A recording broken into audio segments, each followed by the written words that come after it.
In this video, I'm going to teach you how to read anyone. And specifically, what I want to do is give you 6 things that if you implement and think about these, you're going to know what people are thinking and feeling without them even having to tell you. And that skill is amazing. You can apply it in tons and tons of different circumstances.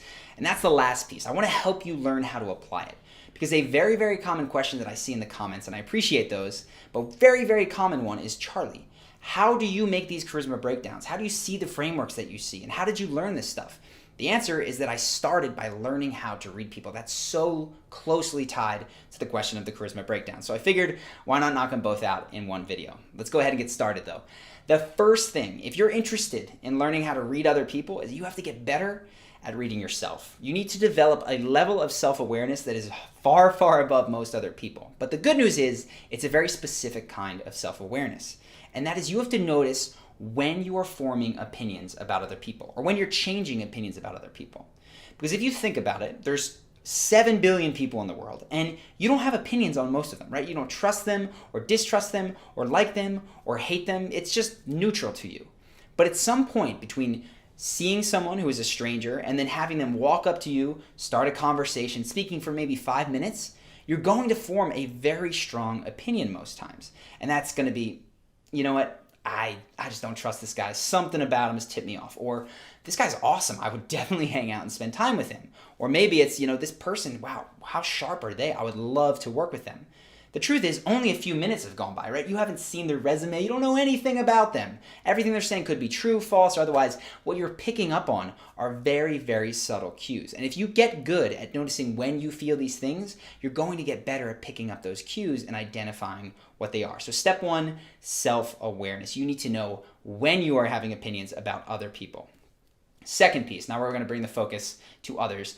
We're going to start with the easiest, and that is, where is their attention, right? Attention is very typically easy to identify. Most of us can do it intuitively, but just to cover the basic things, eye contact, right? You know when someone is paying attention to you, or rather they're talking to you, but they're kind of looking over, they're looking down at their watch, right? They're trying to get out of there. You can tell that and sense that intuitively. The other thing that some people have a harder time sensing is where their body is, right? So when you're trying to get out of a conversation, you might start to angle out and go, yeah, okay, cool, sounds good, all right, see you tomorrow.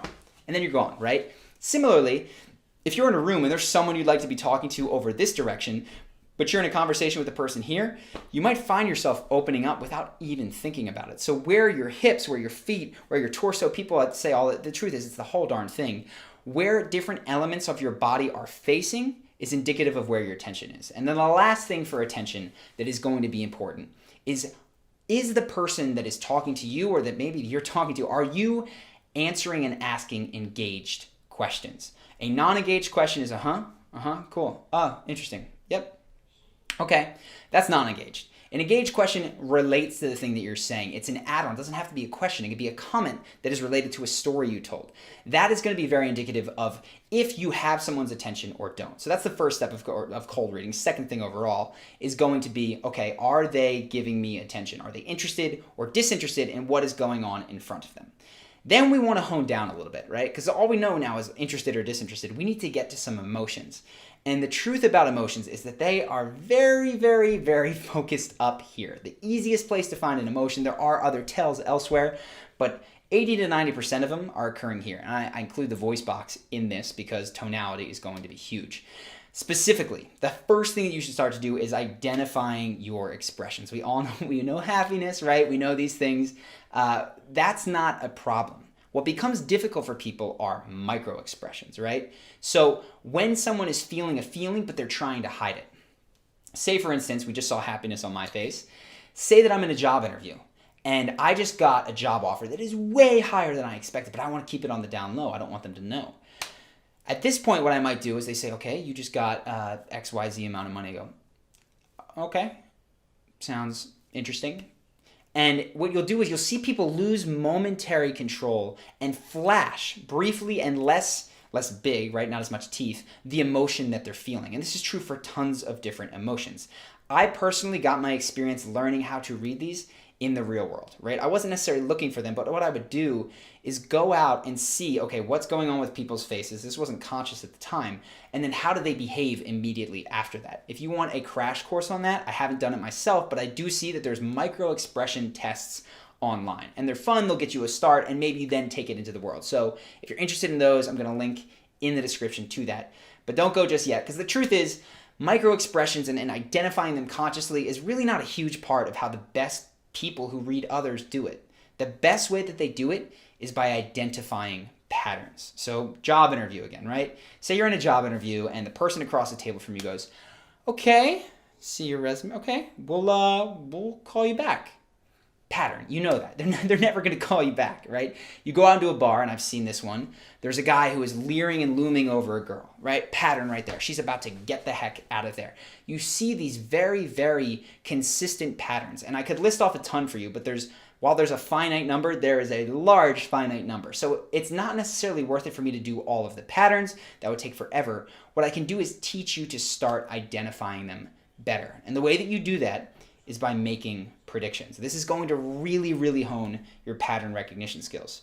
So, for instance, when I was about, I think I was 21, because I was just starting to go to bars, spending a lot of time going out. It was really new and exciting. But one of the things that I would do is I would go and I would make guesses, predictions about who knew who, how a conversation was going, if that girl liked that guy. So I'd walk in and I go, that group, I think that they came here together because that girl just grabbed a drink and handed it to that guy as if it was no big deal. So there's clearly some trust there. On the other hand, there's a group over here, 2 guys and 2 girls, and they're standing with this like invisible line between them. Nobody's touching. The guys are on one side, the girls are on the other. I think they just met. And then there was a situation with a buddy of mine, I remember, and I started to get good at seeing this. And he said, there's this girl, I met her, it's going really well. And it looked like it was going well. And then I would watch as he rolled up and stood against the wall like this and leered over her, and all of a sudden, pattern, she's about to bolt, and what do you know, 30 seconds later, she leaves. So start making predictions. That is going to help you get really, really good at this pattern recognition stuff, and I cannot recommend that enough. I really think for me, that was the biggest thing that enabled me to start to see the stuff. It's going, I think this is going to happen next, and then seeing if I was right or wrong. But the truth of all of this is, you have to go out and you've got to be scientific about it, because you're predicting patterns, you're seeing all these things, but if you don't start to apply it to your own life and to experiment with it, it's all going to fall flat and it's not going to stick. And the interesting thing about experiments is that they prove you right or wrong. And this is the science part of it, because I remember I would go out and I would try to pick up different things from friends of mine who did other things well. So for instance, Ben, my co-founder, who you might have seen in other videos, had this buddy who was very gregarious, outgoing, but he was also a big dude. And people really liked him. So Ben, when he first got to college, one of the first things he did is he saw this guy, he wanted to be more like him, get the reactions that he got, and he thought, okay, he's 220 pounds of muscle, must be the muscle. So he went to the gym, worked out really hard. A year later, he's put on 40 pounds. He's the same height, same size, same weight, and nothing really changed, right? It didn't go the direction that he wanted. Then he goes, okay, so it's not necessarily the size. I think what it is that he's very loud and gregarious and outgoing. And so he started speaking more loudly and being more outgoing. And all of a sudden you see, okay, that is the pattern that is making it work. In my own life, there was a friend of mine who I thought had great eye contact. And I thought, you know what? He's got big eyes. So it's probably because of these big eyes that he's got such great eye contact. And for the next week on and off, when I was in conversation and I thought about it, I go, all right, I want to see what happens, how people respond if I do the big eye contact. So he'd be talking to me and I go, awesome. Oh, that was so cool, right? And I'm doing these bug-eyed, insane mad person look until Ben, my friend, goes, dude, what the hell are you doing? And okay, I learned that pattern was completely wrong. The point of this is, you can start to learn how to cold read people. If you can identify the emotions you have, you're going to get some hypotheses about what's driving emotions. If you can start to predict and see them in other people, you're going to get good at knowing, okay, this conversation is about to tip. It's going to go well or it's going to go bad. They're about to really make friends or they're going to split. And then the way that I make the breakdowns is I just go back and say what happened before that, right? So I saw my buddy go up, this girl's about to split, but what did he do? I didn't know at the time, and I only put it together later that it was, oh my gosh, when he leans up against the wall, looms over her, of course, that triggers a feeling of I need to get out of here. And so sometimes when I'm out, I'll notice, I go out to dinner, right? And I see that one friend of mine will start to tell a story and we'll be at a little circular table. and every single person there will pay attention.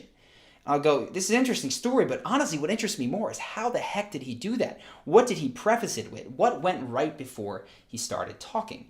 And similarly, same night, somebody on the other side of the circular table will tell a story, and it'll just fall flat. It'll go 3 sentences in, and nobody will listen. So that's how I do it. That, I think, is how you can become much, much better at not only reading people, but in how to learn what these triggers are, so that you can be more captivating, more interesting, more of the ways that you would like to be in your own life. And I guess I should just say this last thing.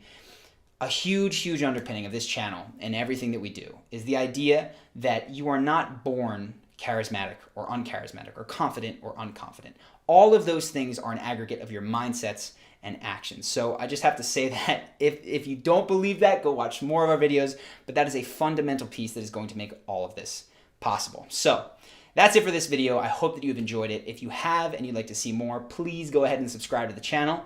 If you do, you're going to get our videos on your homepage. You're going to get an email whenever we put a new one up, and that way you will not miss anything that we do. If you have comments, questions, things that you'd like to see in the channel, go ahead, write them down in the comments. I know a lot of you have asked for more Game of Thrones. I'm going to keep that on, but let me know. Do you want more charisma breakdowns? Are you interested in more Q&A style like this? I'm game for whatever. These are nice because I can film them quickly, but I love the charisma breakdowns as well. So let me know. I'll try to do a good balance. I hope that you have enjoyed this video, and I will see you in the next one.